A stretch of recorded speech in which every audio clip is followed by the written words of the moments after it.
Hello बच्चों, welcome to our channel unfold biology. I am Abhishek Aryan, your biology mentor. और अभी जो अपना लेक्चर चल रहा था बॉडी फ्लूइड एंड सर्कुलेशन, इसी में हम लोग नेक्स्ट पार्ट लेके आए हैं, that is regulation of cardiac activity. इससे पहले हमने पिछली लेक्चर में ख़त्म किया था कहाँ पे, ईसीजी पढ़ के। ठीक है, ईसीजी के बाद जो अपना टॉपिक आता है वो क्या है, रेगुलेशन पढ़नी है। ठीक है, तो अभी थोड़ी देर पहले ही इसको पढ़ा दिया गया था। ये सेपरेट वीडियो है आपकी, और रेगुलेशन ऑफ कार्डियक एक्टिविटी से आगे सेपरेट होने वाली है। ठीक है, पहले तो मन था कि मेरा साथ में ही पढ़ा दूँ, बट चूंकि वो थोड़ा लेंदी हो जाता और ये थोड़ा सेपरेट टॉपिक है। ठीक है, अब हमारा एकदम लास्ट लेक्चर चल रहा है ये। ठीक है, और आई होप ये घंटे 1.5 घंटे में रैप अप हो जाए। ठीक है, इसमें 2 पार्ट पढ़नी है, रेगुलेशन ऑफ कार्डियक एक्टिविटी पढ़ लेंगे। ठीक है, उसके बाद इसमें कुछ डिजीज़ पढ़ने हैं हमें, हार्ट से रिलेटेड कुछ डिजीज़ होती हैं उसको देखेंगे। देन अपना चैप्टर जो है ये कम्प्लीटली फिनिश हो जाएगा। तो अभी तक जैसे हम लोग हर एक चीज़ डिटेल में पढ़ते आए हैं, अब ये लास्ट है और थोड़ा सा ये जो है सो कम पूछने वाला टॉपिक है एक्चुअली। ये रेगुलेशन ऑफ कार्डियक एक्टिविटी पूछा नहीं जाता उतना, बट स्टिल आपको ध्यान रखनी है और थोड़ा सा ये इंपॉर्टेंट ज़रूर है। ठीक है, तो कुछ भी चीज़ें आपने छोड़नी नहीं है, चूँकि एनसीईआरटी में है, तो कब किसकी वेटेज कहाँ बढ़ा दे इस बात का कोई गारंटी नहीं रहता। ठीक है, तो अपने को कोई रिस्क नहीं लेनी।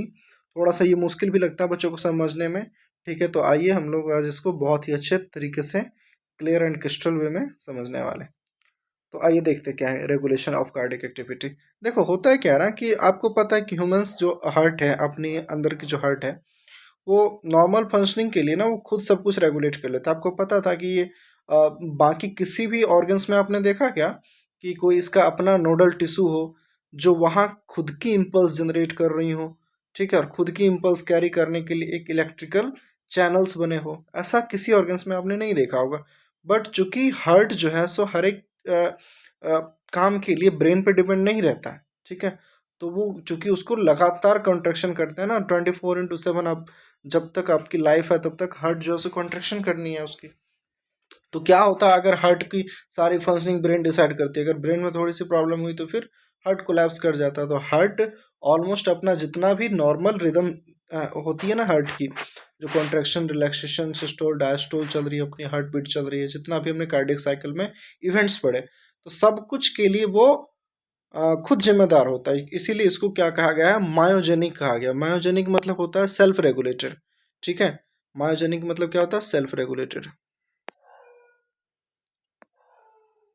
हम्म, ठीक है, ये देखो मायोजेनिक है ये। हम्म, और हाँ, उससे रेगुलर अपनी जो नॉर्मल फंक्शनिंग होती है, जो रेगुलर और नॉर्मल फंक्शनिंग होती है, उसके लिए हार्ट के सारे सिग्नल्स वो खुद जनरेट करता है, सारा कुछ करता है। अभी अभी तक हमने देखा है हर चीज़। ठीक है, अब चूंकि क्या होता है कि देखो, ब्रेन कभी कभी बॉडी फंक्शनिंग के हिसाब से ब्रेन भी सिग्नल भेजता है कि भैया तुम करना कुछ एक्स्ट्रा नहीं है, बस हार्ट बीट की हार्ट जो रेट है आपकी जो चल रही है, वो थोड़ा सा कभी कभी बढ़ाना पड़ता है या कभी कभी कम हो जाता है। तो वो दो चीज़ों के लिए जो है कभी कभी वो इंटरप्ट करता है, कौन, ब्रेन करता है। ठीक है, क्योंकि देखो नॉर्मल फंक्शनिंग के लिए आपको पता है ये सब चीज़ कर, लेकिन आपने देखा था कार्डियक आउटपुट बढ़ भी तो जाती है कभी कभी, है कि नहीं। कार्डियक आउटपुट कभी कम हो गई, तो बॉडी की जब जब कुछ अलग डिमांड होती है, ठीक है, बॉडी के नीड के हिसाब से, तो क्या करता है, हार्ट को रेगुलेशन करने के लिए ब्रेन और न्यूरल सिस्टम्स बीच में आते हैं। तो अभी आप देखो यहाँ क्या लिखा हुआ है, एक एक करके पढ़ते चलेंगे। Since human heart is myogenic, it's normal functioning are self regulated. ठीक है, मायोजेनिक का मतलब ही होता है सेल्फ रेगुलेटेड। ठीक है, तो नॉर्मल फंक्शनिंग के लिए खुद सब कुछ काम कर रहा था, बट इसको ज़रूरत कहाँ पड़ी, according to body need or tissue demand, regulation of heart is also done by brain, CNS and neural system. आपको पता है ब्रेन जो है सो CNS का पार्ट है। ठीक है, तो CNS का पार्ट हो गया ब्रेन, और अपने न्यूरल टिश्यूज को लेकर के जितने भी उसके पूरे आपको पता है ना, बस हार्ट के अलावा तो बाकी हर जगह सिग्नल्स कहाँ से जाती है, ब्रेन से ही जाती है। हाँ, तो ब्रेन से ही जाती है। तो जो ब्रेन है और न्यूरल सिस्टम है, न्यूरल सिस्टम में जितने भी नर्व्स आ गए, ठीक है, CNS के बाद फिर PNS होता है, ENS होता है ना। तो सब कुछ हम लोग पढ़ेंगे आगे चल के। ठीक है, ये जो कंप्लीट अपना चैप्टर है न्यूरल कंट्रोल एंड कोऑर्डिनेशन, आपको पता है जितने भी कंट्रोल एंड कोऑर्डिनेशन का काम कौन कर रहा होता है, ब्रेन कर रहा होता है। तो इसमें भी तो वो अपना हाथ डालेगा ही, ठीक है। तो यही चीज़ है। तो कभी कभी बॉडी की ऐसी ज़रूरत होती है जिसके हिसाब से या तो कभी हार्ट बीट को बढ़ाना पड़ता है या हार्ट बीट को कम करना पड़ता है। जनरली ये एथलीट्स वाला जो कंडीशन हमने पढ़ा था कार्डियक आउटपुट में, जो कुछ कार्डियक आउटपुट बढ़ जाती है, तो वही कैसे इसमें हम लोग इसमें देखने वाले हैं कि ब्रेन कैसे मीडिएट करता है इस चीज़ को, और कैसे ये ब्रेन और न्यूरल सिस्टम से रेगुलेट होकर के हार्ट बीट को कभी बढ़ा देगा कभी कम करा देगा। इसी प्रोसेस को हम लोग अच्छे से समझने वाले हैं, ठीक है। तो आइए देखते हैं पहले तो ब्रेन कैसे इन्वॉल्व होता है। देखो ब्रेन का जो पार्ट होता है ना मेड्यूला, ब्रेन का एक पार्ट होता है कौन सा, मेड्यूला, वो एक्चुअली इसमें इन्वॉल्व होता है, ठीक है। और मेड्यूला के पास कुछ सेंटर्स होते हैं, ठीक है। मेड्यूला का बहुत सारा काम है, आगे चल के हम लोग पढ़ेंगे। ये बस ब्रेन में, ये बस हार्ट में ही नहीं, बहुत जगह ये फंक्शनिंग कराता है, कुछ कुछ चीज़ों के लिए वो रिस्पॉन्सिबल होता है मेड्यूला, ठीक है। तो मेड्यूला कौन सा, मेड्यूला, अब ये ब्रेन के 3 पार्ट्स होते हैं, फोर ब्रेन, मिड ब्रेन और हैंड ब्रेन, 3 भाग में हमारे ब्रेन को बांटा गया है, ठीक है। तो मेड्यूला जो आता है ना, वो आपके नेक के पास आएगा, पीछे नेक के पास आएगा। तो इसको हम बोल देते हैं कौन सा पार्ट, हिंड ब्रेन वाला पार्ट, ठीक है, हाइंड ब्रेन, ठीक है। इसमें पूंस, मेड्यूला और शायद सेरिबेलम, हाँ ये सब आते हैं, ठीक है। तो मेड्यूला इसमें प्रोमिनेंटली इन्वॉल्व होते हैं, ठीक है। अब हम लोग एक डायग्राम बनाएंगे, उसमें दिखाएंगे कि मेडुला के अंदर कुछ दो दो पॉइंट हैं जो उसको सेंटर कहते हैं, ठीक है। वो रिस्पॉन्सिबल होते हैं हार्ट के रेगुलेशन के लिए, ठीक है। 2 सेंटर होते हैं, एक सेंटर ऐसा होता है जो इसको एक्सेलरेट कर देगा, मतलब हार्ट बीट को इंक्रीज करा देगा, और दूसरा सेंटर कैसा होता है जो इनहिबिट करेगा, कार्डियक इनहिबिटरी सेंटर कहलाता है वो, ठीक है। तो एक डायग्राम है छोटा सा, उसको देख ले। अभी इसको ना एक टेबुलर फॉर्म में ही बनाते हैं, और जब न्यूरल वाला पार्ट आएगा ना, हाँ इतना ही नहीं, ये तो ब्रेन एंड सीएनएस से तो हो ही रहा है, साथ में आप लिखोगे क्या, एंडोक्राइन कंट्रोल भी एंडोक्राइन भी इन्वॉल्व होता है कभी कभी, ये जो हार्ट का रेट बढ़ा रहा है या कम कर रहा है उसके उसके लिए, ठीक है। तो अभी आप इसमें एक चीज़ और ऐड करो, इसमें क्या ऐड करनी है आपको मैं बता रहा हूँ, देखो regulation of heart is also done by brain, CNS and neural system, ठीक है, ये तो है ही।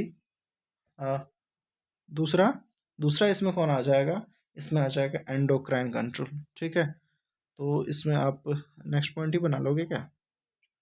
हम्म,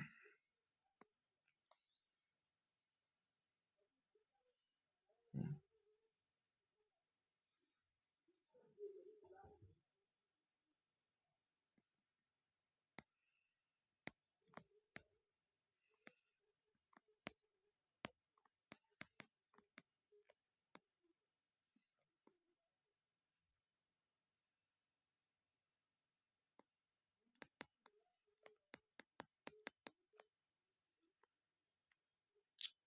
some endocrine gland with its secretion, ठीक है। जो एंडोक्राइन ग्लैंड होते हैं उसके कुछ सेक्रेशंस होते हैं, वो भी हेल्प करता है किसमें,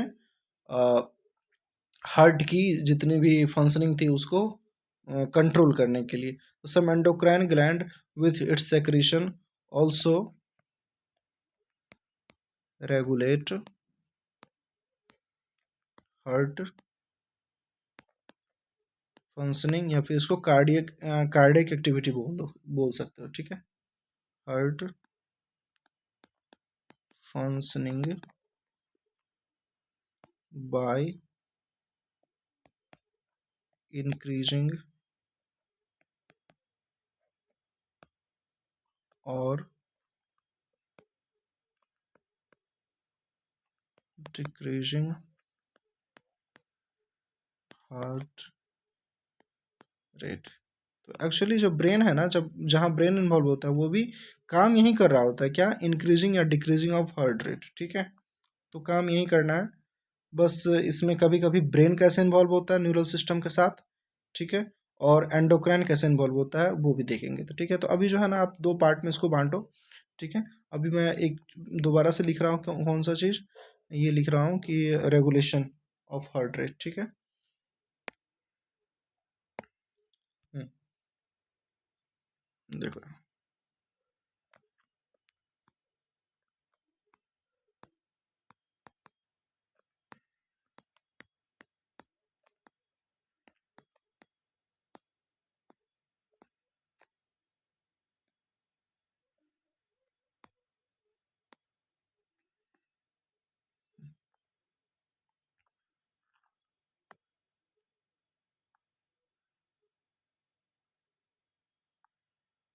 इसमें यही दो चीज़ जो हमने देखा है, एक तो ब्रेन और दूसरा एंडोक्राइन वाला पार्ट, इसी को हम लोग टेबुलर फॉर्म में लिख रहे हैं। ठीक है, तो पहले देखो न्यूरल कंट्रोल कैसे करता है। न्यूरल वाला पार्ट, न्यूरल के अंदर ही भाई वो आ गया न्यूरल कंट्रोल। अब देखो न्यूरल के अंदर अंदर क्या क्या आ जाएगा, अपना ब्रेन वाला पार्ट जिसमें मेडुला था, और दूसरा जो है सो उससे रिलेटेड जो होती है पीएनएस होती है। मैं आपको थोड़ा सा आपको ब्रीफ दे देता हूँ। ठीक है, हालांकि अभी इस पॉइंट पे इतना ज़्यादा है नहीं। ठीक है, बट अभी मैं थोड़ा सा आपको समझने के लिए ब्रीफ दे रहा हूँ, रफली करना, अभी ये अलग अलग है, थोड़ा इससे हट के है। देखो पहले तो आप ब्रेन को समझो कि जो इसमें मैंने बोला ब्रेन और कैसे कैसे इन्वॉल्व होते हैं, इस चीज़ को समझ रहे हैं हम लोग। देखो ब्रेन जो है ना, वो अपना सीएनएस का पार्ट होता है। ठीक है, सेंट्रल नर्वस सिस्टम का पार्ट होता है। तो सेंट्रल नर्वस सिस्टम में जो क्या है ना, ब्रेन प्लस स्पाइनल कोड आते हैं भाई। क्या, ब्रेन प्लस स्पाइनल कोड। ठीक है, ब्रेन प्लस स्पाइनल कोड होते हैं। उसके बाद इस सीएनएस को दो तरीके में बांटा गया है। क्या, पीएनएस और एएनएस। एएनएस, ठीक है। तो देखो पीएनएस में, अब पीएनएस क्या होता है, पेरिफेरी नर्वस सिस्टम, और एएनएस क्या होता है, ऑटोमेटेड नर्वस सिस्टम। ठीक है, तो पेरिफेरी नर्वस सिस्टम में दो चीज़ें आती है, कौन कौन सी, सिंपैथेटिक नर्व्स और पैरासिम्पैथेटिक नर्व। सिंपैथेटिक नर्व और दूसरा पैरासिम्पैथेटिक नर्व। Pethick nerve. ठीक है, अभी इसका एएनएस का कोई खास काम नहीं है। एक सेकंड रुक जाए।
इसमें थोड़ा करेक्शन है यार। ठीक है, मैं वही कंफ्यूज हो रहा था कि एएनएस क्या है।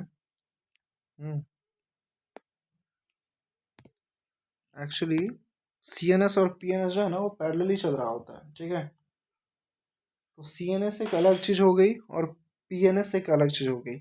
पीएनएस के अंदर हम लोग सही पढ़ रहे हैं। ठीक है, पीएनएस के अंदर हम लोग सही पढ़ रहे हैं, बट ये एएनएस नहीं होगा। तो एक इसको ना थोड़ा सा मैं अलग तरीके से दोबारा से लिख देता हूँ। ठीक है, इसको मिटा दो, सॉरी यार, कुछ मुझे मिसअंडरस्टैंडिंग हो गई थी। ठीक है, मैं दोबारा से इसको बता रहा हूँ। और ये अभी भी मैं रफली ही बता रहा हूँ। ठीक है, इसका जो है इससे बहुत ज़्यादा लेना देना नहीं है, बट आपको थोड़ा सा आइडिया लगे कि हो क्या रहा है, कहाँ से क्या उठा के ले जा रहे हैं सर। तो इस बात का आइडिया आपको भी साथ के साथ चलता रहे। देखो देखो, जब भी हम न्यूरल सिस्टम पढ़ रहे हैं ना, तो न्यूरल सिस्टम के अंदर क्या होता है कि जितने भी नर्व से रिलेटेड चीज़ें हैं ना, और बॉडी के अंदर जितने भी साइनेप्स, वो क्या कहते हैं, इलेक्ट्रिकल सिग्नल्स पहुंच रहे होते हैं। ठीक है, जैसे कि देखो आपको ना गर्मी लग रही है, या फिर ऐसे कहीं आग के ऊपर आपने हाथ रख दिया, ठीक है, किसी ने पेन चुपो दिया, तो वो जो सेंसेशन आपको फील कर रही है और वो आपको रिस्पॉन्स करा रहा है कि भाई वहां से हाथ हटाओ। ठीक है, वहां से हाथ हटाओ, तो आपने, आपकी बॉडी ने वो सेंसेशन फील करी और आपके ब्रेन को रिस्पॉन्स पहुंचाया। उसकी ब्रेन ने फिर दोबारा से उसको कमांड दिया। ठीक है, उसको कमांड दिया कि वहाँ से तुम हाथ हटाओ। तो सब कुछ क्या था, वो वॉलेंट्री कंट्रोल, मतलब सब कुछ जो है वो एक प्रॉपर तरीके से किया जाता है। ठीक है, वो कंट्रोल एंड कोऑर्डिनेशन ब्रेन से चल ही रहा होता है। तो उसमें जितना भी देखो, अब ब्रेन ही तो हाथ तक नहीं, हाथ और ब्रेन में अंतर है ना। ब्रेन तो वहीं का वहीं है, लेकिन ब्रेन वहाँ से अपना काम जो है, अपना कमांड हाथ से कैसे करवा ले रहा है। तो ऐसे ही पूरी बॉडी पे उसका कंट्रोल है। तो यहीं से मैं ये कहना चाह रहा हूँ कि न्यूरल सिस्टम इसमें कैसे इन्वॉल्व है। एक्चुअली हम अब हमने देखा ना न्यूरल कंट्रोल हम इसमें पढ़ने वाले हैं। तो यही न्यूरल सिस्टम में कौन कौन सी चीज़ें आती हैं, थोड़ा सा इसको ब्रीफली देखना था मुझे। ठीक है, मैंने जब किया तो मुझे थोड़ा सा डाउट लग रहा था, फिर मैं अभी थोड़ा श्योर होकर के आया हूँ। ठीक है, इसमें देखो न्यूरल सिस्टम में क्या है कि मेनली क्या इन्वॉल्व होता है। मेनली दो तरीके के न्यूरल सिस्टम होते हैं। ठीक है, एक तो होता है अपना CNS, बस अभी आप क्लासिफिकेशन देख रहे हो। ठीक है, जैसे कि आउटलाइन आपको समझ आ जाए। और दूसरी होती है क्या, PNS। ठीक है, तो CNS जो है, CNS इसमें आ जाता है अपना ब्रेन प्लस स्पाइनल कोड। ठीक है, ब्रेन, मैंने CNS के अंदर PNS डाल दिया था तो ये नहीं होता था। ठीक है, ब्रेन प्लस स्पाइनल कॉर्ड होती है। और PNS के अंदर क्या होता है, PNS के अंदर, ठीक है, कुछ क्रेनियल नर्व्स होते हैं और स्पाइनल नर्व्स होते हैं। कैसे नर्व होते हैं, जो कुछ क्रेनियल नर्व्स होते हैं और स्पाइनल नर्व्स होते हैं। ठीक है, और इसी PNS को फिर हम दो पार्ट में बांटते हैं। कौन कौन से, ANS और SNS। ठीक है, ANS और SNS। अब ये तो हो गया CNS, दूसरा हो जाएगा PNS। तो PNS को हम दो पार्ट में बांटेंगे। कौन से, ANS और SNS। ठीक है, ये देखो,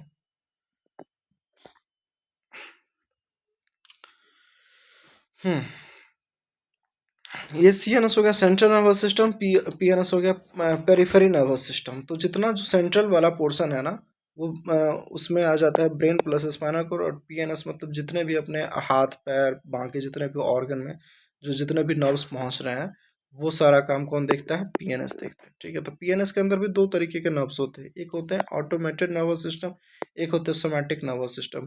तो जो भी वॉलेंट्री ऑर्गन है, मतलब हाथ पैर जिससे आप कमांड पे काम ले सकते हो,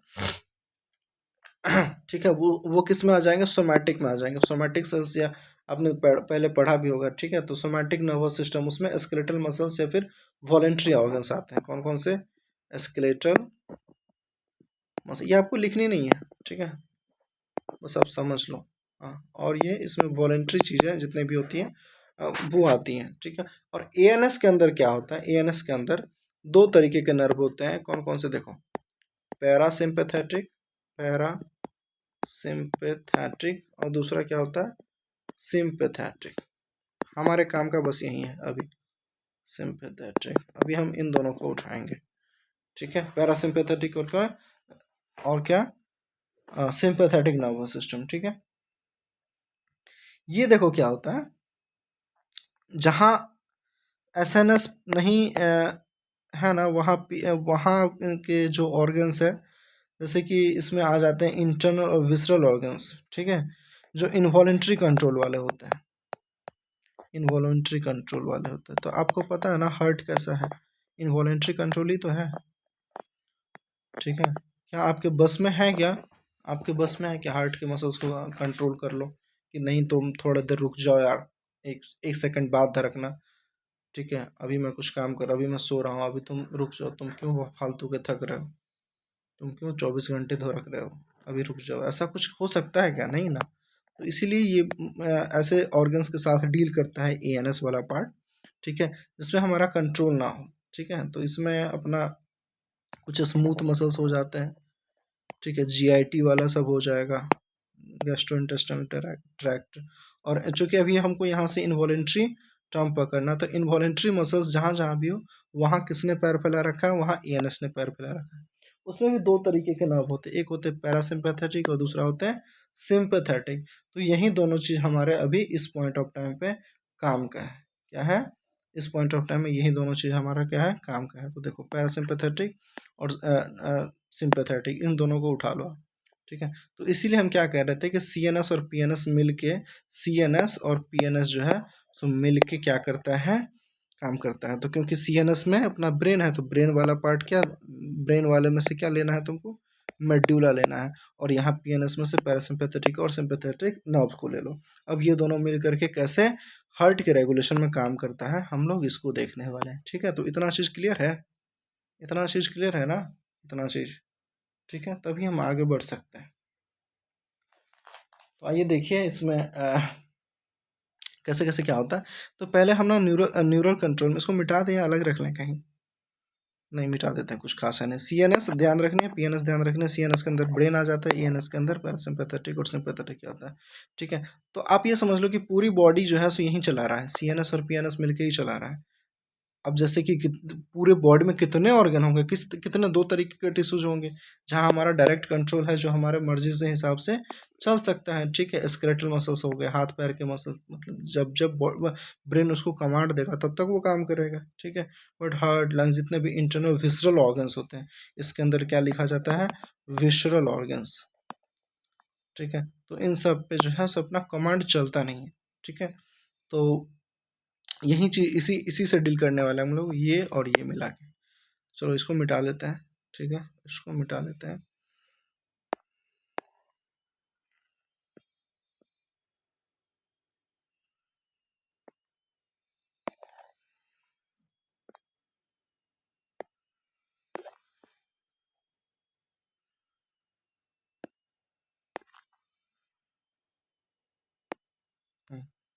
देखो अब न्यूरल कंट्रोल कैसे कर रहा होता है, इसमें क्या है कि जो अपनी बॉडी की जो मेडुला है ना, एक बार थोड़ा मेडुला बनाने की कोशिश करते हैं, ठीक है।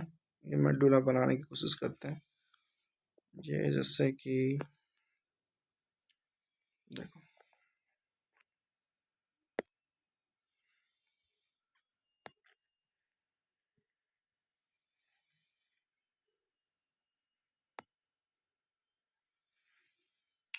ये अपना क्या है, मेडुला है, ये ब्रेन के पीछे वाला पार्ट है, यहाँ से नेक शुरू हो जाती है, ठीक है। तो ये जस्ट उससे ऊपर वाला पार्ट है, मैंने बताया, मतलब जो ब्रेन के पास जो भी मतलब सॉरी, जो स्पाइनल कॉर्ड या फिर नेक के पास जो ब्रेन का पार्ट होगा उसी को हम लोग क्या कहते हैं, हैंड ब्रेन कहते हैं। तो इसी के अंदर क्या होता है, ये वाला पूरा पार्ट क्या है, मेड्यूला है।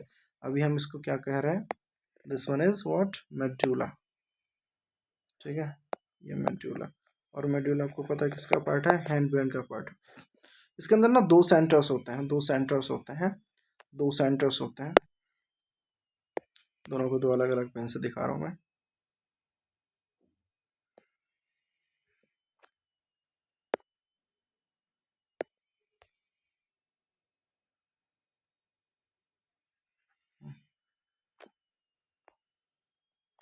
ठीक है, ये ग्रीन वाला जो है,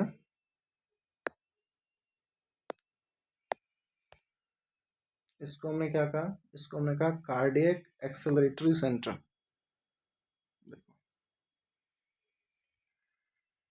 इसको हमने क्या कहा, कार्डियक एक्सेलरेटरी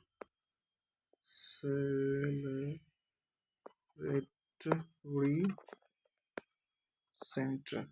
तो आपको वर्ड दिख रहा होगा एक्सेलरेटरी, एक्सेलरेटरी मतलब क्या होता है, बढ़ाना, ठीक है। तो हार्ट बीट को बढ़ाने के लिए काम आएगा।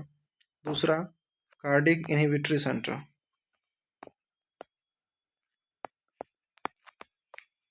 कार्डियक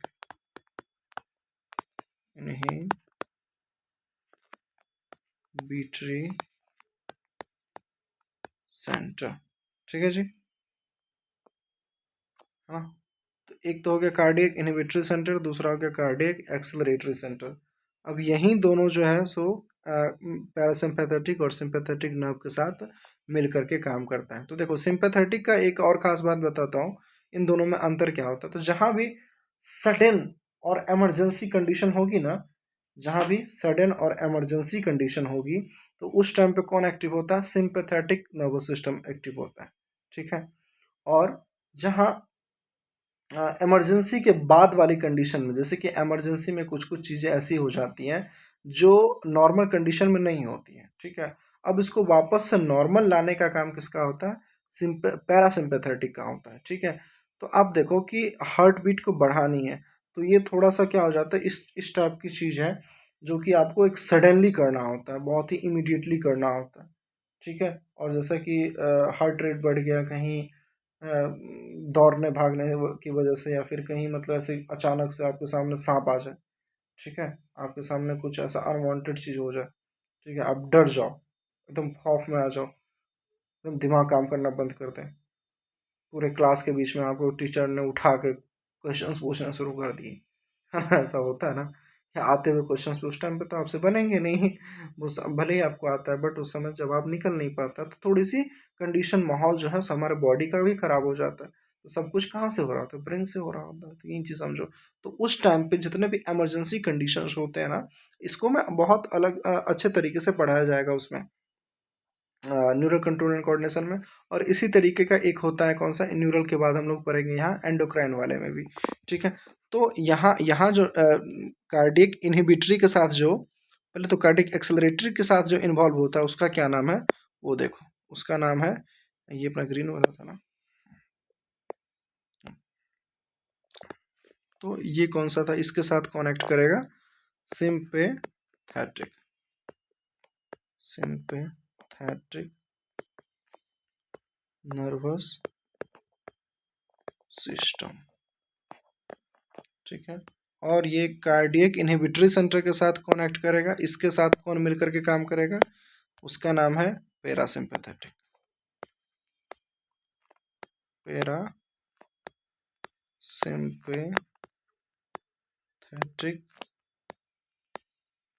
नर्वस सिस्टम, ठीक है जी।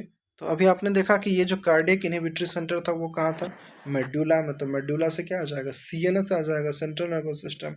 और ये पैरा और पैरासिम्पैथेटिक और सिंपैथेटिक, ये किसका पार्ट है, ये किसका पार्ट है, ये हो जाएगा आपका पीएनएस का, मतलब पेरिफेरी नर्वस सिस्टम का। तो ये दोनों मिल करके ही काम कर रहे होते हैं। तो होता क्या एग्जैक्टली, अब मैं बताता हूँ, ये तो पार्ट्स इन्वॉल्व हो गए।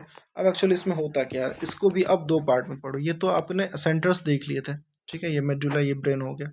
अब इसको थोड़ा सा अलग अलग कंडीशंस देखो कि एक्चुअली हार्ट बीट कैसे बढ़ रही होती है और हार्ट बीट कैसे कम हो रही थी। इसमें कुछ लिखाने का अलग से है नहीं, थियोरेटिकल पार्ट है, उसको एनसीईआरटी पढ़ के समझा जा सकता है।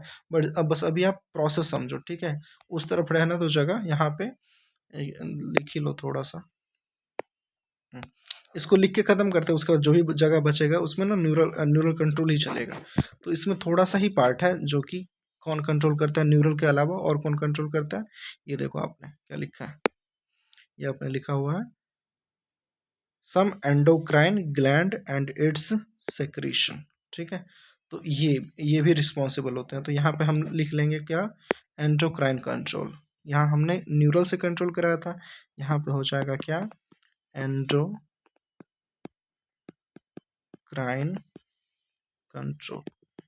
तो देखो, तो एंडोक्राइन पहली बात तो ना ऐसी ऑर्गन्स होती हैं जिसके अंदर कुछ सेक्रीशन हो रहे होते हैं, ठीक है, हार्मोन्स के सेक्रेशन हो रहे होते हैं, ठीक है। और ये चूंकि एंडोक्राइन ग्लैंड है तो इसका ये मतलब होता है कि ये डक्टलेस ग्लैंड होते हैं, ठीक है। एक्जोक्राइन ग्लैंड, एंडोक्राइन ग्लैंड पढ़ा है ना आपने, अभी नहीं पढ़े हो तो आगे पढ़ लेंगे हम लोग, ह्यूमन फिजियो में ही जो लास्ट चैप्टर एनसीईआरटी की होती है वो एंडोक्राइन ग्लैंड वाला ही होता है, ठीक है, केमिकल कंट्रोल एंड कोऑर्डिनेशंस में, ठीक है। तो एंडोक्राइन कंट्रोल, अब देखो एंडोक्राइन कंट्रोल में क्या क्या हो रहा होता है, इसके अंदर कुछ ऑर्गन्स है, एंडोक्राइन ग्लैंड है एक्चुअली, जो अपने कुछ सेक्रीशंस रिलीज करते हैं जिसके वजह से हार्ट के रेट पे फर्क पड़ता है, ठीक है। ये न्यूरल से थोड़ा अलग है। तो इसमें देखो कौन कौन से हॉर्मोन्स, कौन कौन से ग्लैंड्स इन्वॉल्व होते हैं, उसके कौन कौन से हॉर्मोन्स इन्वॉल्व होता है। तो पहला जो आप लिखोगे इसमें वो क्या था, हम्म, पहला जो था इसमें, पहला वो क्या था, एड्रेनल मेड्यूला, एड्रिनल ग्लैंड होती हैं उसके अंदर एड्रिनल मेडुला एक पार्ट होता है, ठीक है, ठीक है। तो एड्रिनल मेडुला, एंडोक्राइन ग्लैंड के अंदर एड्रिनल मेडुला, और इसके अंदर कुछ दो तरीके के हार्मोन्स होते हैं, ठीक है। इसके अंदर कौन कौन से दो हार्मोन होते हैं, ये देखो, एड्रिनालिन, एड्रिनालिन हार्मोन और नॉर एड्रिनालिन मेलिन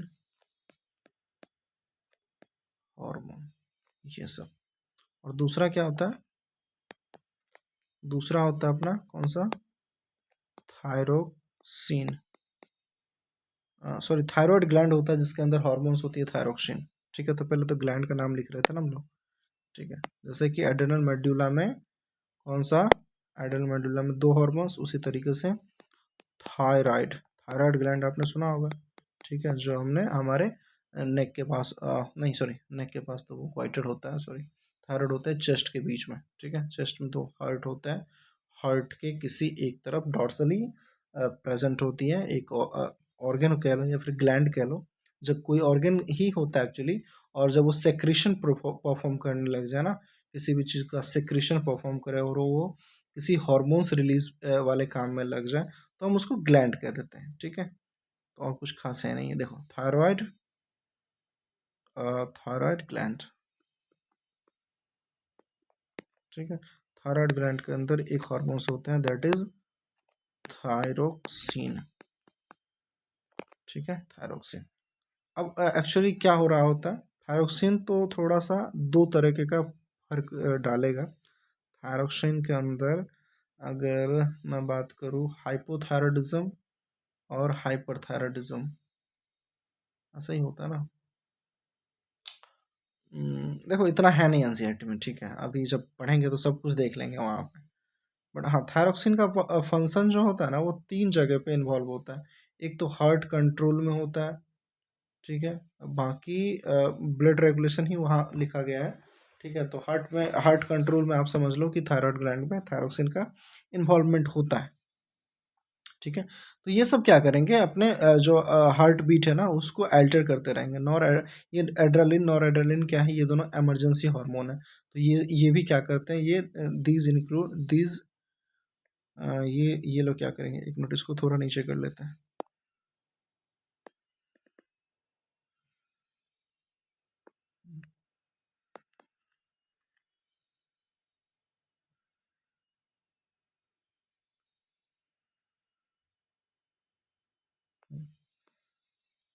इन दोनों को हम क्या कह रहे थे, इन दोनों को कह रहे थे,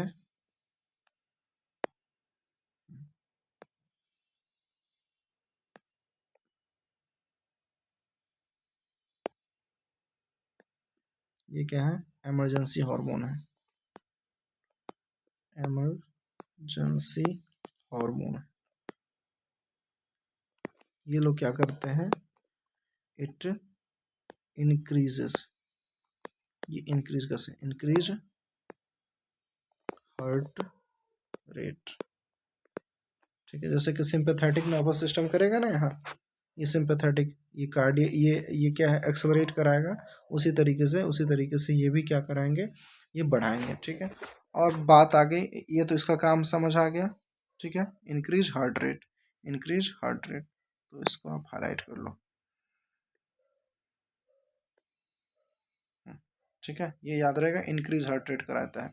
और थायराइड ग्लैंड जो वहाँ से थायरोक्सिन निकलती है, तो थायरोक्सिन में ना दो केस हो सकते हैं। अगर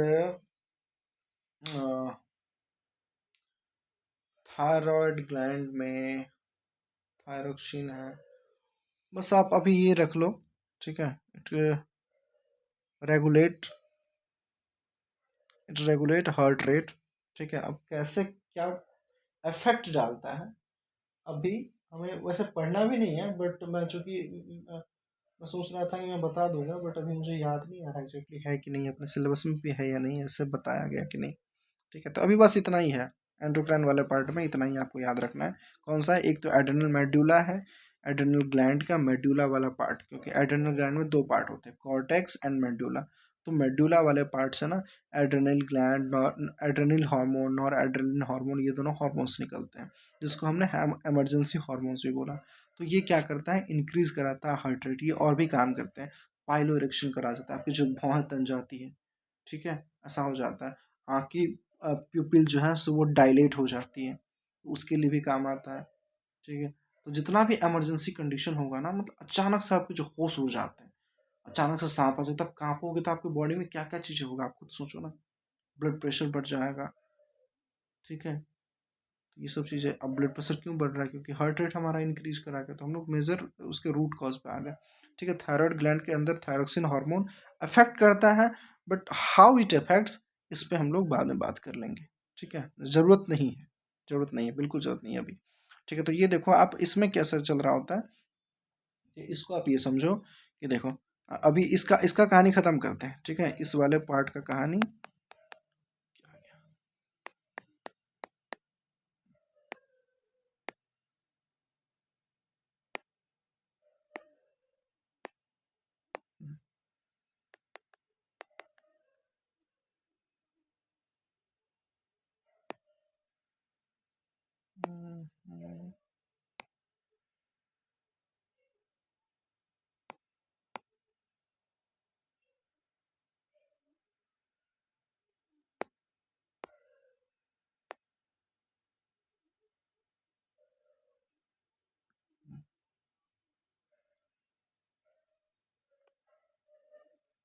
इसको भी हम सेपरेट रख रहे हैं।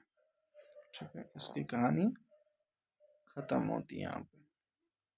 ठीक है, अब हम लोग जो भी पढ़ने वाले हैं न्यूरल कंट्रोल में पढ़ने वाले हैं। ठीक है, तो ये दोनों आपने पढ़ा कि इसमें इन्वॉल्व कौन कौन से होते हैं। एक तो मेडुला जो कि ब्रेन का पार्ट है, जो कि सीएनएस का पार्ट है। दूसरा मेडुला मेडुला इन्वॉल्व तो है, लेकिन मेडुला के अंदर दो एक्चुअली सेंटर्स होते हैं, वो इन्वॉल्व है। तो cardiac inhibitory centre and cardiac acceleratory centre. आपको ये नाम भी नहीं पढ़ना। ठीक है, बस वहाँ एनसीईआरटी लिखती है कि some two centres are present in the medulla which regulate blood, which regulate heart rate by the help of parasympathetic and sympathetic nervous system। उसे नहीं पता, उसने नहीं बताया कैसे कैसे क्या।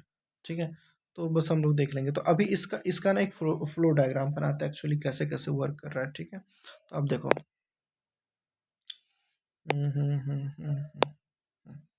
ठीक है, वाइट कलर।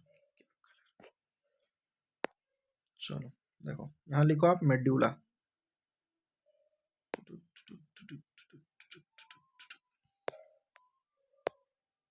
ये क्या हो गया बाबू? यहाँ आप लिखो पैर,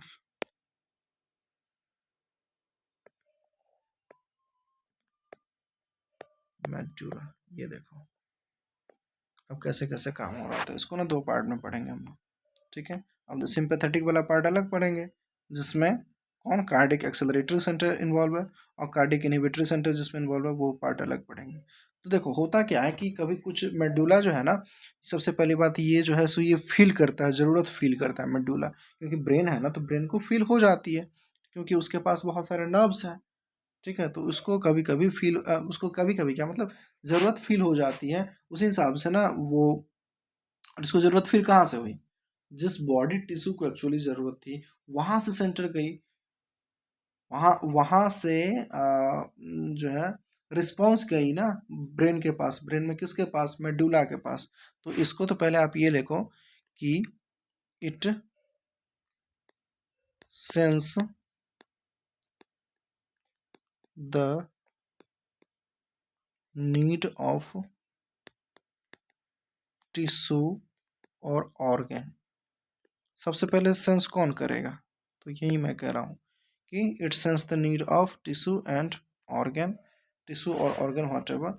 अब ये क्या करता है, इसके अंदर दो पार्ट थे। तो अगर बॉडी को मान लो कोई हैवी एक्सरसाइज करके आया है, ठीक है, बहुत हैवी एक्सरसाइज करके आया है, तो उसको क्या है, कार्डियक आउटपुट ज़्यादा चाहिए। मतलब हार्ट हार्ट बीट को जो आप क्या करोगे, इसको फास्ट करोगे, तो हार्ट रेट को फास्ट करना है। तो इसके अंदर कौन से इसके पास सेंस तो आ गया, मतलब बॉडी से रिस्पॉन्स आ गया। ठीक है, अब इसके अंदर कौन से सेंटर रिस्पॉन्ड करेंगे इसको?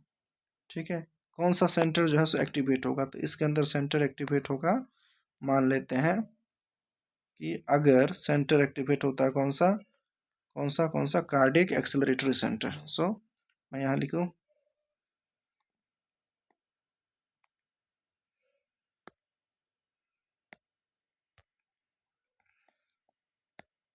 कार्डियक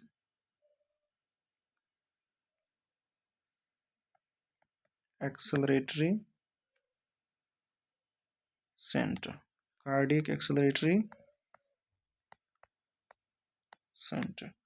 तो अगर कार्डियक एक्सेलरेटरी सेंटर क्या कहते हैं एक्टिवेट हुआ, फिर ये क्या करेगा, सिंपैथेटिक सिंपैथेटिक सिंपैथेटिक नर्व को क्या बोलेगा, ये पहले बोलेगा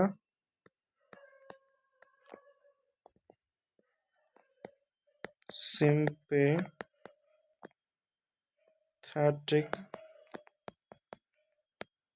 नर्व्स को ये क्या करेगा, स्टिमुलेट कर देगा। ठीक है, सिंपैथेटिक नर्व्स को। अब ये कहाँ का पार्ट है, ये यही मैं कह रहा था, ये एएनएस का पार्ट, और ये मेडुला किसका पार्ट है, ये पार्ट है किसका, ये है सीएनएस का पार्ट।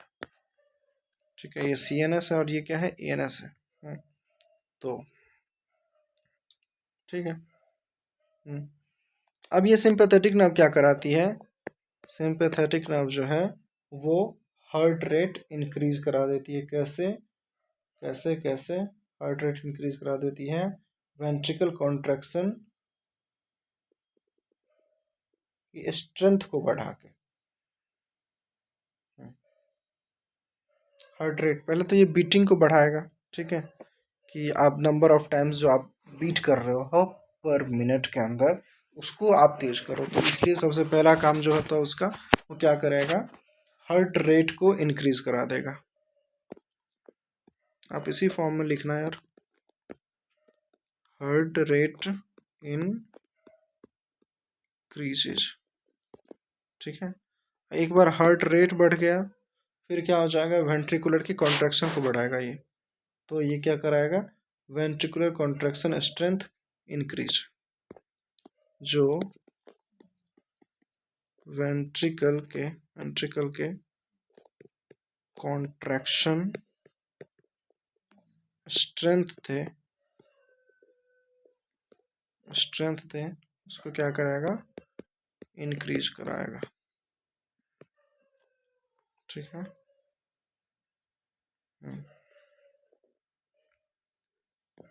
इससे क्या हो जाएगा, इससे हो जाएगा क्या, इसको ना थोड़ा यार, इसको ऊपर लिखो, इसको नीचे लिखो। मैं वही थोड़ा इसीलिए धीरे धीरे पढ़ा रहा था, मुझे ये चीज़ है ना अटपटी सी लग रही थी। देखें जी, देखें जी,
कार्डियक एक्सेलरेटरी सेंटर एक्टिवेट हो गया। उसने क्या कहा सिंपैथेटिक नर्वस सिस्टम को कि तुम जाओ कॉन्ट्रैक्शन कराओ वेंट्रिकल का। यही है ना, पहले आप कॉन्ट्रैक्शन कराओगे, मतलब जो उसकी जो रिदमिक कॉन्ट्रैक्शन होती है उसको आप तेज कराओगे, तभी तो हार्ट रेट इंक्रीज हो जाएगा। जितना जितना जल्दी उसकी स्ट्रेंथ बढ़ेगी वेंट्रिकल की कॉन्ट्रैक्ट करने की, उतना ज़्यादा हार्ट रेट इंक्रीज होगा।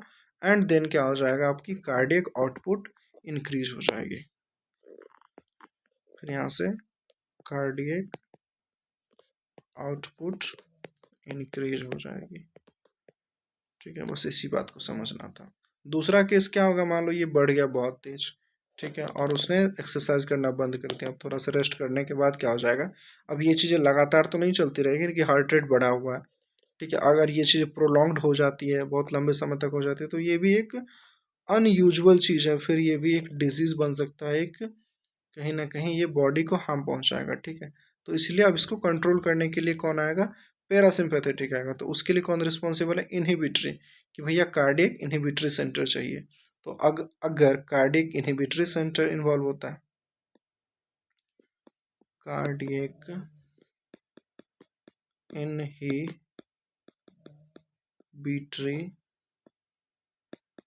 सेंटर एक्टिवेट होता है, तो ये क्या कहेगा सिमिलरली कि भैया आप पैरा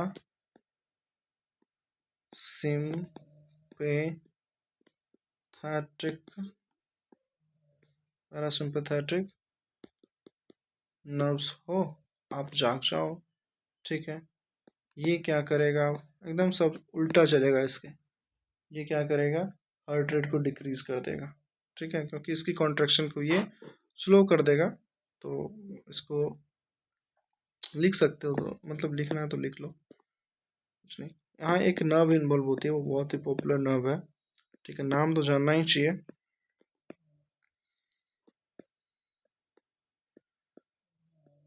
वेंट्रिकल कॉन्ट्रैक्शन को क्या करेगा?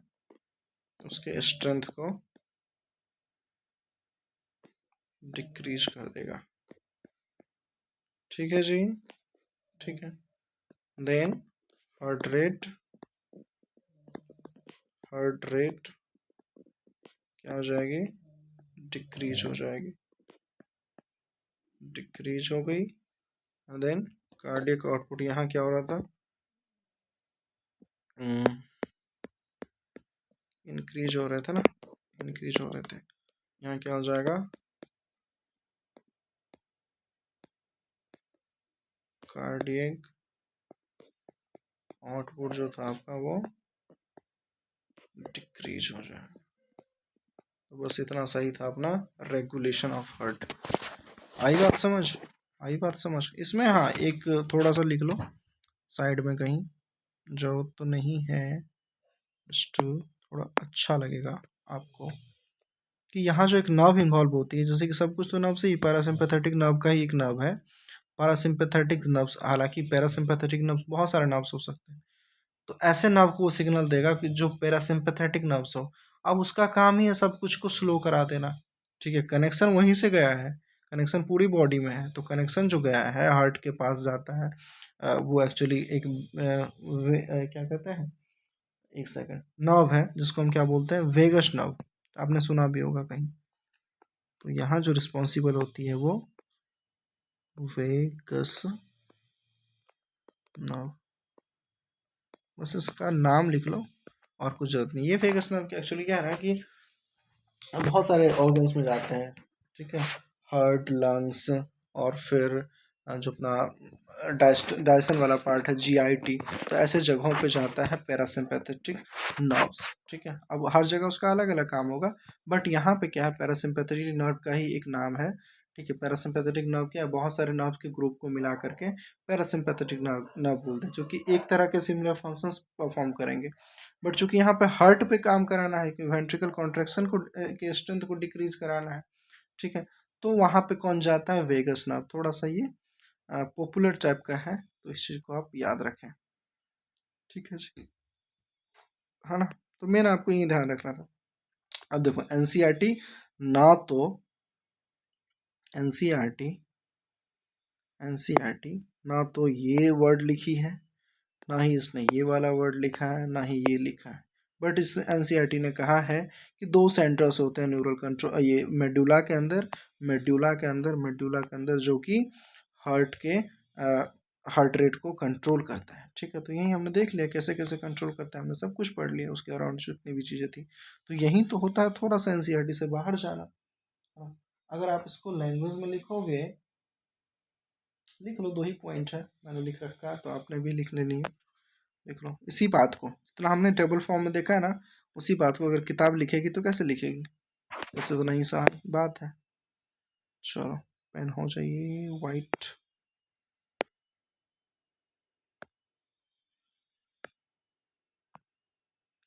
कलर ऐड भी तो कर सकते हैं।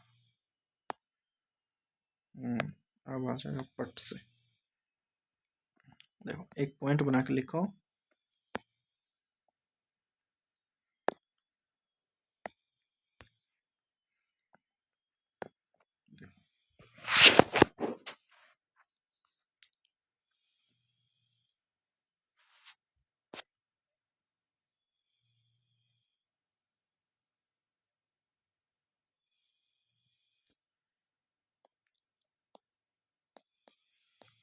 centers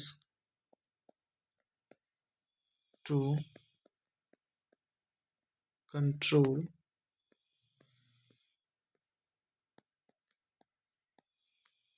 heartbeat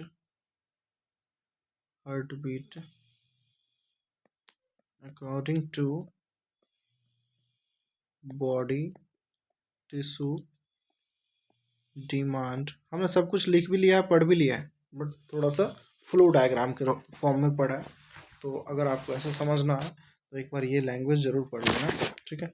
centres to control heart beat according to body tissue demand, ठीक है। लोकेटेड इन, ये सेंटर्स कहाँ लोकेटेड होता है? लोकेटेड इन मेडुला, ठीक है, मेडुला। ये किसका पार्ट है? ब्रेन का पार्ट, क्लियर। which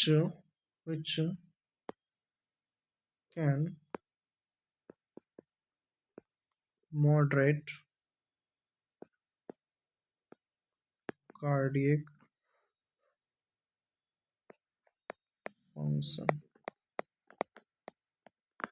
ठीक है, by auto autonomic autonomic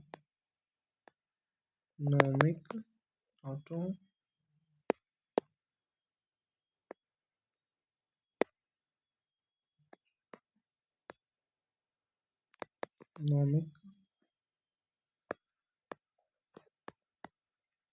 nervous system। देखो क्या कह रहा है, कंट्रोल सेंटर्स टू कंट्रोल, कौन कौन से सेंटर? ये दोनों का सेंटर, कार्डियक एक्सेलरेटरी सिस्टम और कार्डियक इनहिबिटरी सिस्टम, तो ये दो सेंटर्स हो गए। So centres to control heart beat according to the body tissue demand, body tissue की डिमांड होगी, कोई मसल्स थक गया है तो इसी के लिए तो हम हैवी एक्सरसाइज के बाद क्या करते हैं, हार्ट बीट को बढ़ाते हैं, मतलब हार्ट बीट बढ़ती है, फिर हार्ट फ्लो बढ़ता है, फिर कार्डियक आउटपुट बढ़ता है, इवेंचुअली यही होना है। तो वो ये जो सेंटर्स होते हैं वो कहाँ इन्वॉल्व है? लोकेटेड है मेडुला के अंदर, which can moderate cardiac function by autonomic nervous system, ठीक है। तो ये जो है सो मॉडरेट कर देते हैं कार्डियक फंक्शन को, मतलब जो हार्ट के फंक्शंस को, by the help of autonomic nervous system. यही था आपका कौन सा? सिंपैथेटिक और parasympathetic. This one is ANS। और अभी हमने बताया था आपको ANS के अंदर कौन कौन से पार्ट? सिंपैथेटिक और पैरासिम्पैथेटिक। तो यही जो है सो अब देखो ये एक्चुअली वर्क कैसे करता है। इसने कहा जस्ट मॉडरेट, तो मॉडरेट किसको, किस तरीके से, कैसे मॉडरेट करेगा? तो ये लिखना है हमें कि इन ANS,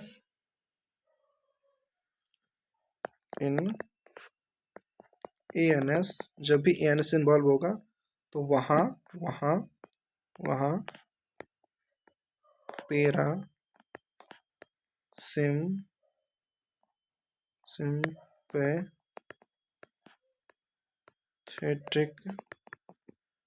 पैरासिम्पैथेटिक नर्वस सिस्टम जो है वो क्या कराएगा? हार्ट रेट को डिक्रीज कराएगा। क्या कराएगा? डिक्रीजेज हार्ट रेट,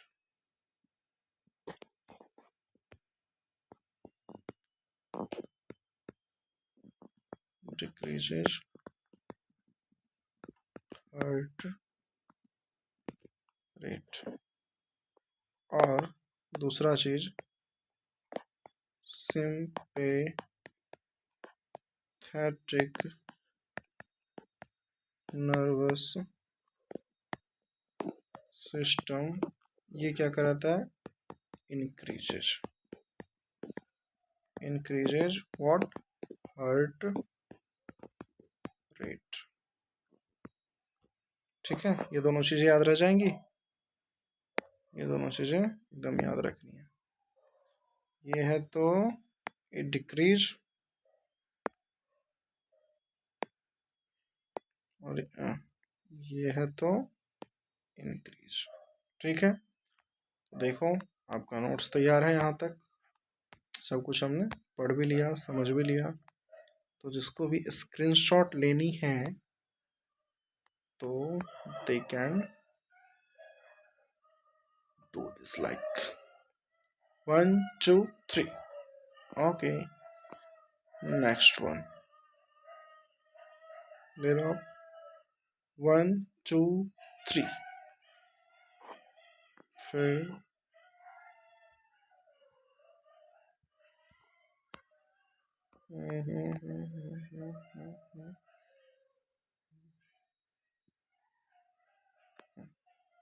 1 2 3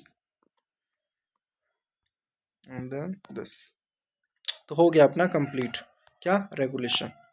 अब हम आते हैं कुछ फंक्शंस या मतलब ऐसे कुछ डिजीजेस हैं जो कि रिलेटेड होते हैं हार्ट से। ये एनसीईआरटी मैंने लगा रखा है, चलो इसको थोड़ा ऊपर कर लेते हैं। डिजीज हम लोग यहीं से पढ़ेंगे, एनसीईआरटी से ही पढ़ लेंगे, जहाँ कुछ कुछ चीज़ें होंगी लिखाने वाली तो मैं साथ में ही बता दिया करूँगा। ठीक है, तो थोड़ा जल्दी भी हो जाएगा। एक एक लाइन है एनसीईआरटी की, वहीं पूछते हैं वो घुमा फिरा के। ठीक है, थोड़ा सा हर एक चीज़ मैं एक्सप्लेन भी तो करता ही हूँ, जहाँ ज़रूरत होगी वो कर लेंगे। ठीक है जी।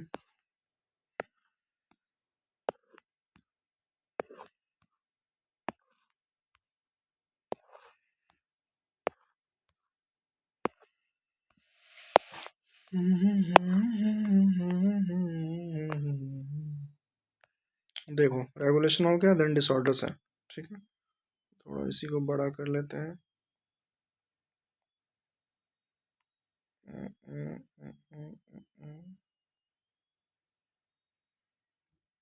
बड़ा ऐसा तो हो गया।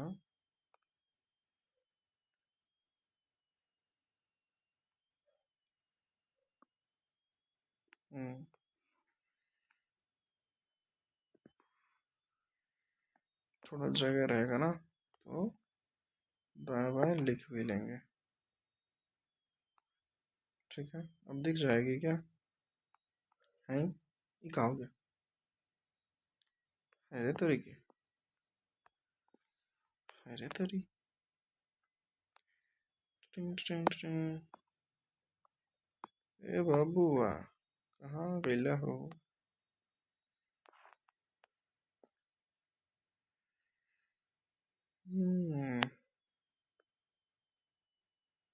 ठीक है, अभी कुछ रह गया, कुछ तो रह गया यार, इतना क्यों नहीं आ रहा। अच्छा ये भाग गया बाहर। ना ना ना ना मुन्ना, ना ना ना ना ना मुन्ना ना, आप इतने में रहो।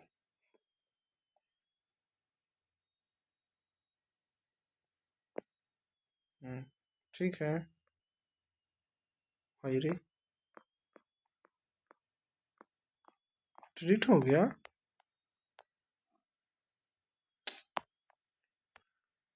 डिलीट कैसे हो गया।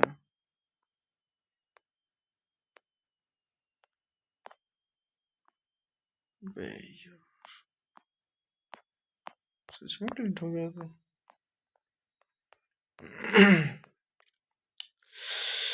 टेक्नोलॉजिया, टेक्नोलॉजिया।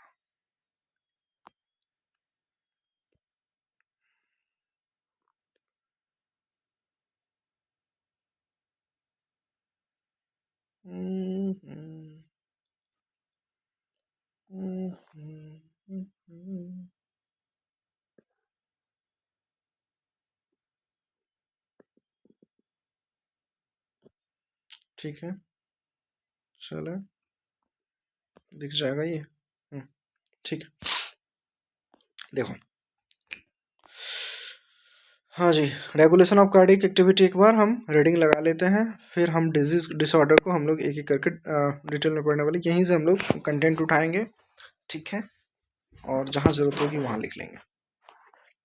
चलो भाई देखो, normal activities of the heart are regulated intrinsically, मतलब खुद ब खुद अपने अंदर ही, ठीक है, intrinsically, that is auto regulated, myogenic होती है, ये वर्ड इसने लिखा है, हाँ ठीक है, by specialised muscles, nodal tissue, nodal tissues के अंदर होते हैं SA node, AV bundle, bundle of face, ठीक है, परकंजे फाइबर, ये सारे क्या आते हैं, नोडल टिश्यू होते हैं, hence the heart is a myogenic, heart is a myogenic, देखो ये बहुत ही अच्छा शब्द है, ठीक है, myogenic, a neural sorry special neural centre in the medulla oblongata, हाँ मेडुला का नाम क्या होता है पूरा, मेडुला ओब्लंगेटा, मैंने मिस किया तो वो ऐड कर लेना, मेडुला ओब्लंगेटा, यहाँ लिख ही लो, फिर बोलो कि ओब्लंगेटा कहाँ से आ गया, क्या बोलोगे, ओब्लंगेटा कहाँ से आ गया, ओब्लोंगेटा कहाँ से आ गया, मेडुला ओब्लोंगेटा, ओब्लोंगेटा, ठीक है, देखो, so uh hmm, a special neural center in the medulla oblongata can moderate the cardiac function through autonomic nervous system, तो इसने हेल्प किसकी ली, ऑटोनोमिक नर्वस सिस्टम की हेल्प ली, ऑटोनोमिक नर्वस सिस्टम में कौन कौन आ रहे थे भाई, कौन कौन आ रहे थे, इसी के अंदर तो आ रहा था पैरा सिंपैथेटिक एंड सिंपैथेटिक, ठीक है, ये दोनों चीज आ रही थी इसमें, neural signal through the sympathetic nerve parts of AN can increase the rate of heartbeat, the strength of ventricular contraction and thereby the cardiac output, ठीक है, अच्छा ये इसी फॉर्म में पहले लिखाया गया था नहीं, रेट ऑफ हार्ट बीट पहले, फिर स्ट्रेंथ ऑफ वेंट्रिकुलर कॉन्ट्रैक्शन, फिर स्ट्रेंथ ऑफ वेंट्रिकुलर, अच्छा ये यहाँ और ये यहाँ, ऐसा है क्या, कर लेना यार, मैं क्या ही मिटाऊँ, बट मुझे जो समझ आई, मुझे जो फील हुआ यही था कि पहले तो कॉन्ट्रैक्शन बढ़ाओ ना तुम, जब पंप ही नहीं करेगा तो हार्ट रेट कैसे बढ़ जाएगा, वेंट्रिकुलर कॉन्ट्रैक्शन, स्ट्रेंथ इंक्रीज का क्या मतलब हुआ, स्ट्रेंथ इंक्रीज करा रहा है मतलब व्हाट, वॉल्यूम प्रेशर क्या, आई डोंट नो, ठीक है उतना बहुत जरूरी नहीं है,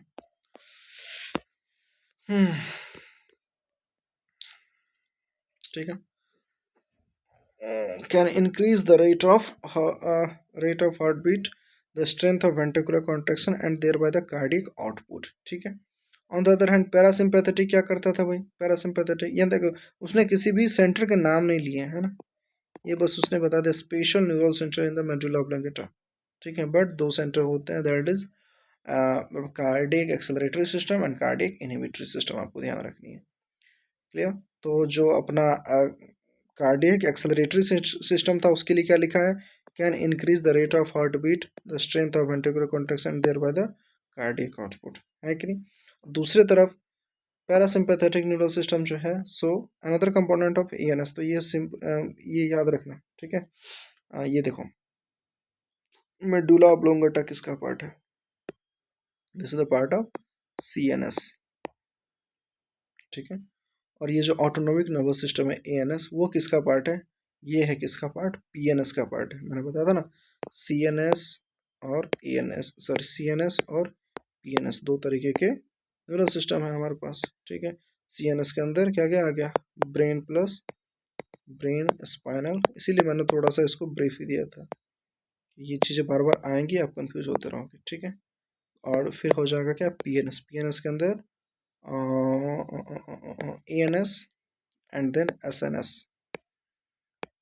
ठीक है, तो एएनएस क्या हो जाएगा, एएनएस ऑटोनोमिक नर्वस सिस्टम, तो इसी एएनएस का पार्ट है कौन सा, ये दोनों para and parasympathetic and sympathetic, ठीक है, सिंपैथेटिक इमरजेंसी वाला कंडीशन में, ठीक है, तो यहाँ क्या कर देगा, ये सिंपैथेटिक जहाँ भी था वो क्या करा रहा था, इंक्रीज हार्ट रेट, ठीक है, by the increasing of strength of the ventricular contraction therewith the cardiac output, ठीक है, अब पैरासिम्पैथेटिक क्या करेगा, decrease the heart rate, speed of conduction of an action potential and there decreases, word use किया किस किस के लिए, हार्ट रेट, हार्ट बीट के लिए और speed of conduction of the action potential, जो बहुत जल्दी जल्दी धड़क रहा था उसको थोड़ा स्लो कर देगा। अब उसको थोड़ा स्लो कर दिया तो कार्डियक आउटपुट भी स्लो हो गया। अब देखो adrenal medullary hormones can also increase the cardiac output, ये हमने लिख लिया। देखो एड्रेनल मेड्यूलरी हार्मोन, ठीक है, can also increase the cardiac output, हमने लिखा है।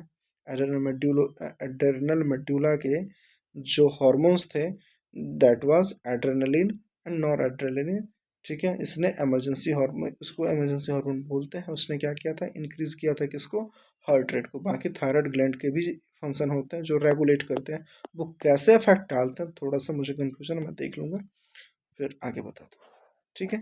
So after adrenal medullary hormones can also increase the cardiac output, ये बातें क्लियर है। अब देखें यहाँ क्या लिखा है, disorder of the circulatory system, इसको थोड़ा हम लोग एक एक करके अच्छे से रहेगा अपने पास नोट्स के फॉर्म में यही, बट अगर कुछ चीज़ें लगेगी मुझे ज़रूरत तो मैं आपको बता दूंगा, ठीक है। और ये अपना लास्ट टॉपिक है, मतलब इस चैप्टर का लास्ट टॉपिक है। तो आई होप आपने सारे टॉपिक्स इससे पहले कवर किए गए बहुत ही अच्छे से पढ़ा होगा, ठीक है जी। और देखो हमारे पास 8% बैटरी बची है, मुझे इसमें कंप्लीट कराना है, क्या हो पाएगा, बीच में नाटक जाए। देखो देखो देखो 66 मिनट, 6 मिनट एक्स्ट्रा, ओके, इसको हम 15 मिनट में चाहेंगे पैकअप करें, ठीक है। देखो high blood pressure disorder of the circulatory system, ये पढ़नी है हमें। High blood pressure, hypertension is term of the blood pressure that is higher than, मैं बताता हूँ कि दो तरीके से हम लोग जो है सो ब्लड प्रेशर को मेज़र करते हैं, ठीक है। दो तरीके से मेज़र करते हैं, जिसमें कि एक पहला होता है मेज़र करते हैं जिसमें कि पहला होता है blood pressure can be measured by the, ये मैं मिटाऊंगा नहीं, अच्छे से लिखने की कोशिश कर रहा हूँ। ब्लड प्रेशर के लिए आप ये जानो कि दो दो अपना मापदंड होता है, या फिर उसको क्या बोलते हैं, मायना बोलते हैं, ठीक है, ठीक है। दो मापदंड होता है जिसके बेसिस पे हम ब्लड प्रेशर को नापते हैं, किससे, एक तो अपना सिस्टोल, दूसरा डायस्टोल। ये सिस्टोल और डायस्टोल किसके, वेंट्रिकल्स के। क्योंकि मैं थोड़ा सा आप इसको, इसकी भूमिका जान लो, उसको ग्राउंड जान लो, फिर आपको समझ आएगा ये ब्लड प्रेशर कैसे, ब्लड की प्रेशर हमने कब कब से नापने शुरू कर दी और कैसे नापने शुरू कर दी। तो एक्चुअली जो ब्लड का प्रेशर होता है ना, ब्लड प्रेशर ये जो है दैट इज मेजर्ड बाय, तो ब्लड प्रेशर के लिए रिस्पॉन्सिबल कौन होते हैं, ventricle systole and ventricle diastole, diastolic pressure and systolic pressure, ठीक है। तो इसको आप ये लिखो, ब्लड प्रेशर इट इज, पहले तो ब्लड प्रेशर होता क्या, it is the pressure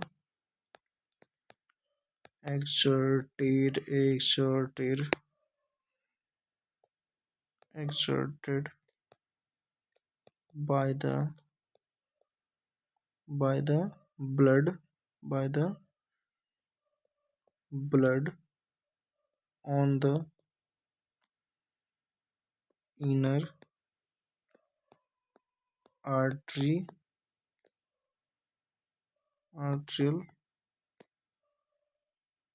wall, artery है उसकी जो अंदर वाली वॉल होती है, ठीक है, आपको याद हो इंटिमा, सो उसके ऊपर जो है सो प्रेशर बनता है, किसके द्वारा जो उसके अंदर ब्लड बह रही है। आपने देखा होगा ना, पाइप कभी कभी फट जाती है बहुत एक्सेस प्रेशर की वजह से, ठीक है। तो ऐसा क्यों होता है, क्योंकि जिस पाइप में आप पानी बहा रहे हो, ठीक है, वो जो पानी के मॉलिक्यूल्स हैं उसके अंदर इतना ज़्यादा वॉल्यूम बढ़ गया, उसके अंदर इतनी प्रेशर बढ़ गई है कि वो अपने वॉल के ऊपर क्या करती है, अपनी पाइप के ऊपर प्रेशर लगाती है। तो कहीं कहीं से आपने इरिगेशन वाले जो देखे होंगे गांव घर में जो पाइप होती हैं, अगर जो भी देखा हो, ठीक है, बहुत सारी, या फिर ये गार्डन पाइप में भी तो ऐसा हो जाता है कभी कभी, ठीक है, वो कहीं से वो लीक कर जाता है, क्यों, क्योंकि वो प्रेशर इतना बढ़ा रहा था कि उसके जो वॉल वॉल डैमेज हो गए, ठीक है। तो एक्चुअली जो वॉल पे ही प्रेशर लगता है, तो आप ये देखोगे कि ब्लड प्रेशर नापने का ना दो तरीका होता है। एक तो सिस्टोलिक बीपी, दूसरा डायस्टोलिक बीपी। डायस्टोलिक बीपी सही है? ठीक है। तो देखो अब सिस्टोलिक बीपी और डायस्टोलिक बीपी क्या होता है कि जब वेंट्रिकल ने सिस्टोल किया, ठीक है, वेंट्रिकल ने सिस्टोल किया, उस समय आप बताओ आर्टरी के अंदर सबसे ज़्यादा प्रेशर थी, क्योंकि वेंट्रिकल सॉरी वेंट्रिकल वेंट्रिकल एक सेकेंड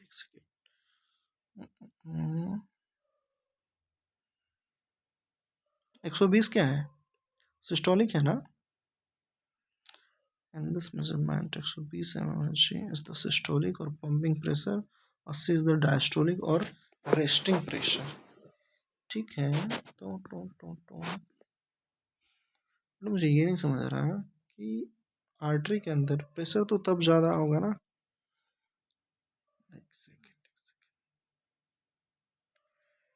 देखो हम देख तो रहे हैं आर्टरी को, बट हम कहानी कहाँ का पता करने की कोशिश कर रहे हैं, कहानी कहाँ की पता करने की कोशिश कर रहे हैं? अपने हार्ट की। ठीक है जी। पता नहीं पढ़ाते पढ़ाते ना मुझे और ज़्यादा सवाल आते हैं। जब मैंने पढ़ा था तो ये सब चीज़ें कभी दिमाग में नहीं आई। अभी चूँकि आपको बताना है तो ये चीज़ें कहीं न कहीं आ जाते हैं। ये अच्छी चीज़ें हैं, ठीक है। आप ना कभी गौर किए होंगे, जब खुद के लिए पढ़ रहे हो तो एग्ज़ाम क्लियर करने के लिए पढ़ रहे हो तो ऐसे-ऐसे जगहों पे आपका ध्यान भी नहीं जाता। बट आप किसी को पढ़ा रहे होते हो ना तो वहाँ फिर आप अटक जाते हो, जो आपका क्लियर नहीं होता है। ठीक है? जिस पे आपने ध्यान नहीं दिया होता है, तो वहाँ आप अटक जाते हो। तो कहीं-कहीं जो मैं अटकता हूँ ना, एक्चुअली यही बात है। ठीक है? मेरे को लगता है कि चलो हाँ, ये सब चीज़ें पढ़ानी है, मैं पढ़ा दूँगा। ठीक है? मैं अपने नोट्स देखता हूँ या फिर जो भी टेक्स्ट होती है वो देखता हूँ। बट चूँकि अभी आपको बताना तो थोड़ा-सा ना मुझे वो हो रहा है कि देखो सिस्टोलिक बीपी 120 है, ये तो क्लियर है।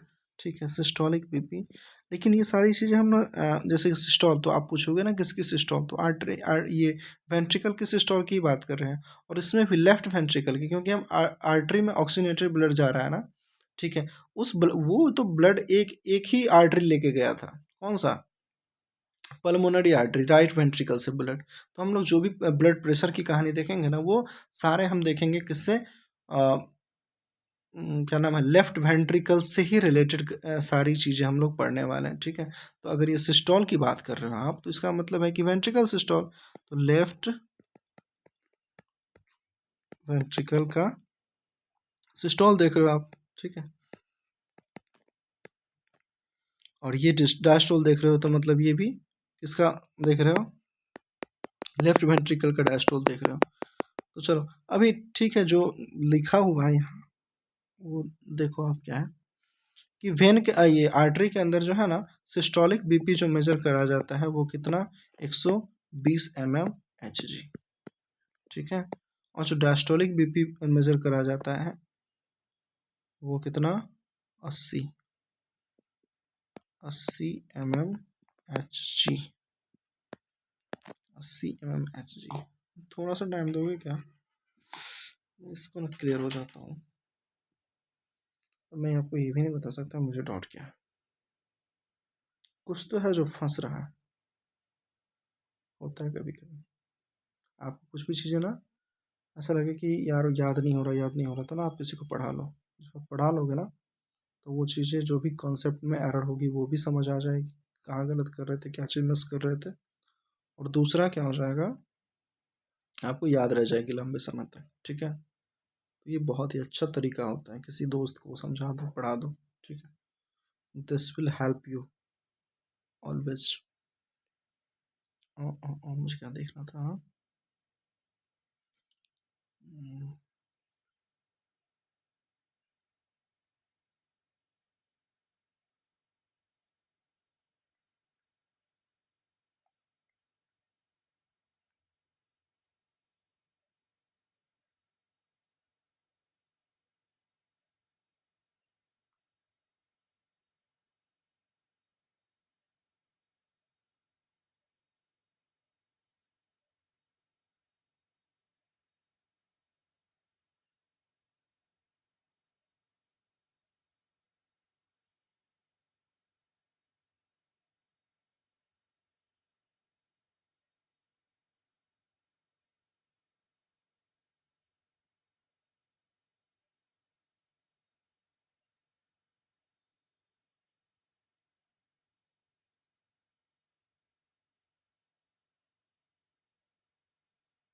अच्छा, हाँ, हो गया।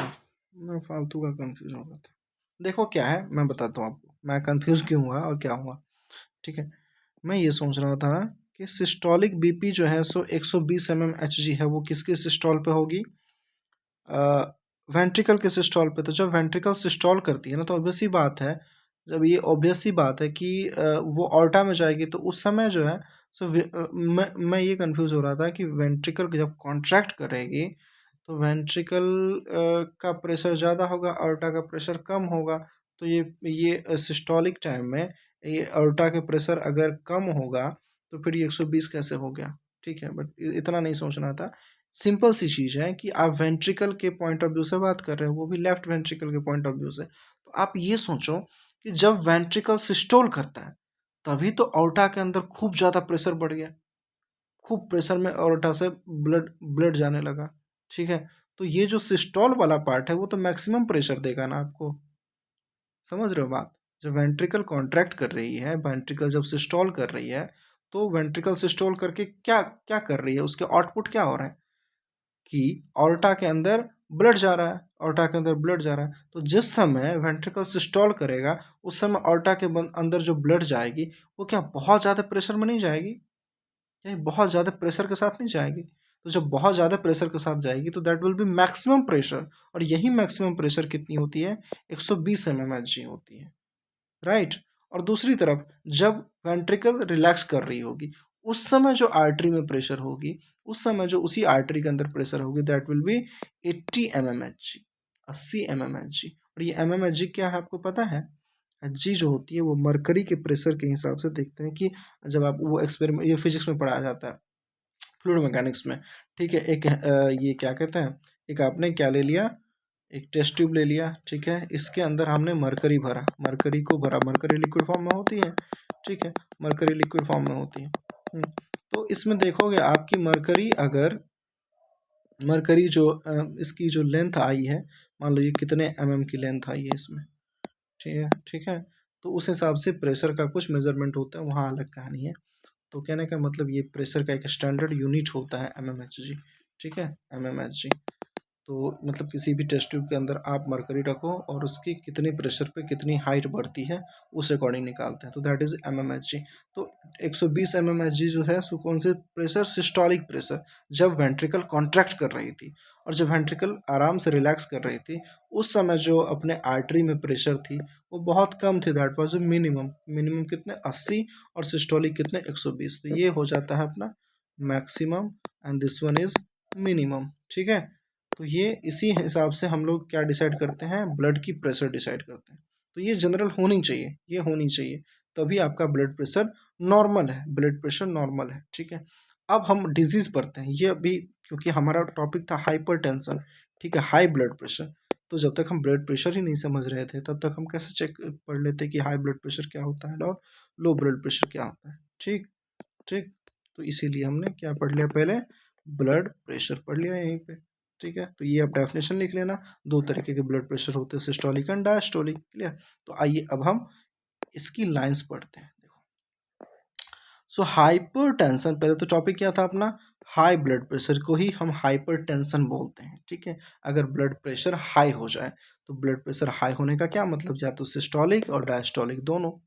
ठीक है, ये प्रेशर बढ़ जाएगी तो क्या ज़्यादा तेजी से दिल अपना धड़क रहा है, क्या ज़्यादा वॉल्यूम ऑफ ब्लड पंप कर रहा है किसी ना किसी वजह से, तो आर्टरी के अंदर ये हम एक्चुअली, और ये देखो, सिस्टोलिक और डायस्टोलिक हम किसकी बात कर रहे हैं?